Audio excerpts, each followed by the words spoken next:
Hey everyone, thanks for tuning in again. I know it's been a few weeks. So in my last video I talked just about the classroom. In this video I want to talk about just my village life. And my village life was very simple. I lived in Porodaka, which was a village of 3,000 people and a superprefecture of 30,000. The only time it got really crowded or busy was on market days, and that's once or twice a week depending on the season. And otherwise, the environment is small. You know everyone, they know you, they know that you live. Uh, they can, if you have a house that my house was pretty much on a main walking path, and I always had candles going in my house, and so people would walk by, they'd see me, sometimes they'd come up and say hi. Just stuff you do in a small town, a very simple environment. And that's really the main point of being a Peace Corps volunteer for a lot of volunteers, is that you aren't going to some western metropolis, you're going to a small village, and where there's certainly a lot of routines, and it's not like you can just change. You can have a different place to go to at night. There's really only one restaurant, only one TV cafe, only one charge station, one mosque, and that's just how it is. So for me, my schedule every day, I would wake up around 5:30 or 6 because I was a teacher, remember, but also because that's when they do the Muslim call to prayer. And so you'll wake up to it too because it's very loud. And then at least loud enough to wake you up, unless you've got earplugs. I don't know. It depends on where your house is. Maybe it's farther away from a mosque than mine was. But I would go wake up, wash my face, and then I would go work in my garden. So I had a really great garden, and I'll talk about that later in another video. But I'd go work in my garden, and I would go get fresh bread, freshly baked bread from the bakery, come back with sardines and mayonnaise and a little bit of vinegar and oil. And I would get lettuce and maybe a jalapeno from my own garden, and I'd make like a tuna fish salad with bread. And that was my breakfast, super filling and pretty doable on a Peace Corps diet and budget. Then I would go teach at school for a couple hours, and then I do some review sessions with the students. And probably around 1, 2 o'clock in the afternoon, I'd leave the school to go to my principal's house, because every day I was eating lunch with my principal, and that's just a way to, it's they're already preparing food the whole day anyway, so you might as well jump on someone else's bandwagon. It's going to save you a bunch of time if you can find a family to kind of help prepare food with. Mine was just lunch, and that was most days of the week. And I was paying them for it. I was buying food, buying meat, and just giving it to them to put together for lunch every day. So that's a really great job or a great idea. I would suggest that you do the same thing. It's also a great way to build a relationship with your principal or your colleagues, so you're practicing French and you're learning more about the culture and just also sharing more too. So lunch would be maybe like 30 minutes to 45 minutes. I would leave the principal's house, walk back to my house. Again, like I lived in the town center, so for me to go to school was 5 minutes. From the school to the principal's house was like 3 minutes. And I just go back, and it's like just a giant triangle. It was like pretty much the size of the town. I go back to my house, work in my garden some more, take a shower, prepare lessons for the next day, make sure I had everything together, and then if it, I had a lot of energy, or if I didn't want to read or something or do something else at home, I'd actually go to a cafe. And this is, again, another part of being a Peace Corps volunteer, is that you're supposed to be interacting with people. You can either have friends at your place, though I rarely had people enter my home. I had good friends who slept over at my home, but if they were my students or neighbors, I typically tried to keep them on my patio area. And so and again, another suggestion is to have chairs out there, just something that they can sit on, or like prayer mats, and it's a good thing to do. But if I wasn't at my home, then I would go to a cafe in the town center, and I would play cards. And they actually have some fun card games. They have like a version of Uno, Sorry, and then I taught them Bullshit. And other people have done Go Fish. Just any card game you can teach, and they probably know it. It's just pretty simple, and that's what it was. It was all simple stuff. It's a small village, simple life, everyday, simple routines, and just doing things that kind of make yourself visible. Go out there, interact with people, be nice, learn more about others, and that's the gist of the village life.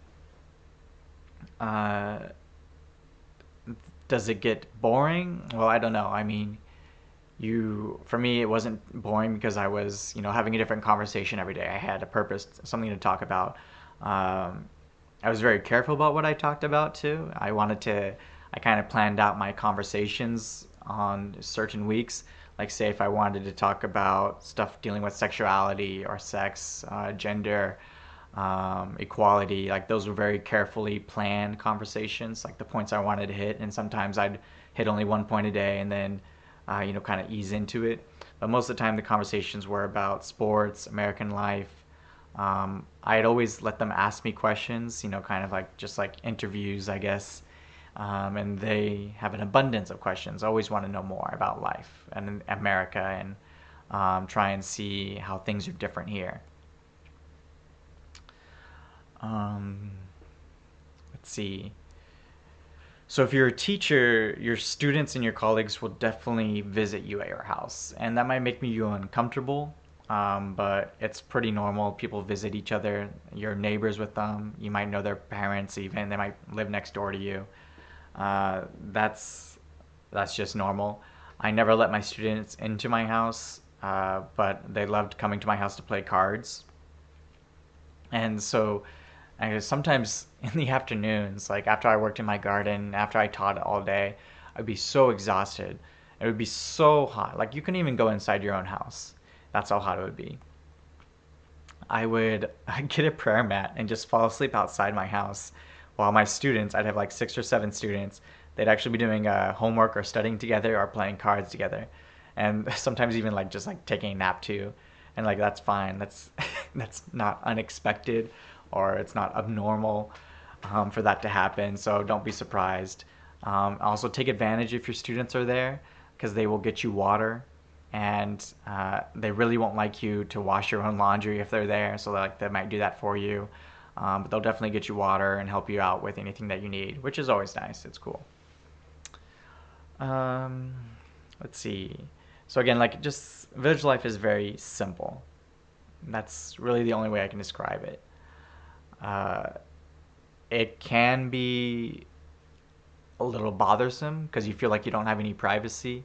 My house was in the town center, but still away from others, and I had a patio, and like just the certain structure of my house kind of blocked view of my own bedroom, but others might not have that privilege.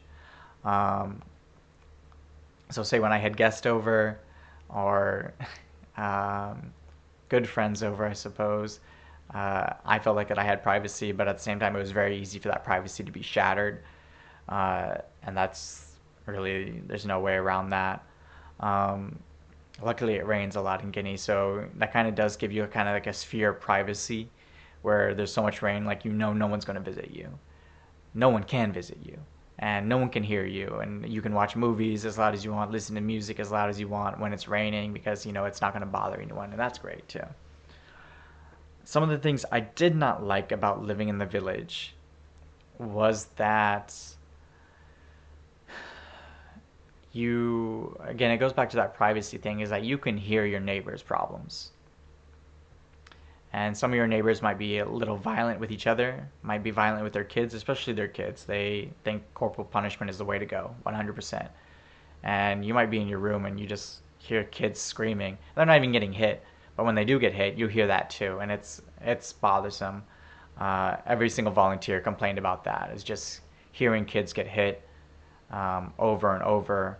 I know I complained to my bosses. I complained to the police commissioner to go talk to families to say, hey, knock that off. It's not a very good way to go about things.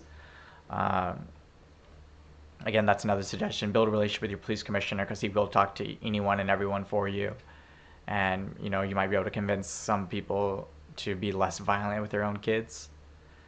Uh, I lived 50 yards away from a bar, so my Thursday, Friday, Saturday, Sunday, some holidays, I could always hear music.